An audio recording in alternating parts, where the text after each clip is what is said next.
భారతదేశానికి స్వాతంత్ర్యం వచ్చి కేంద్ర రాష్ట్ర ప్రభుత్వాలు ఏర్పడిన తర్వాతే గ్రామ పంచాయతీల అభివృద్ధి చెందాయని state finance commission chairman Sircilla Rajaiah చెప్పారు. మాజీ ప్రధాని రాజీవ్ గాంధీ 73-74 రాజ్యాంగ సవరణ ద్వారా స్థానిక సంస్థలకు నిధులు కేటాయించేందుకు ఎంతో కృషి చేశారని వివరించారు. గ్రామ పంచాయతీలను బలోపేతం చేయాలని చట్టం చెబుతుందని వాటిని అమలు చేసేందుకు స్టేట్ ఫైనాన్స్ కమిషన్ ఏర్పాటు చేశామన్నారు రాజయ్య.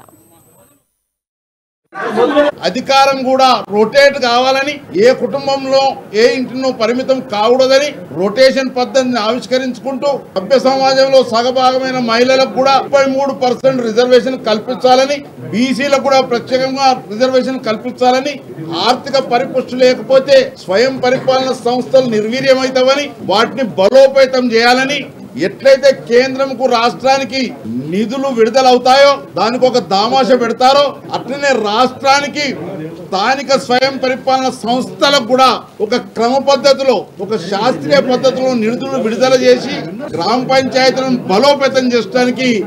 శ్రీకారం చుట్టినటువంటి గొప్ప చట్టం 73-74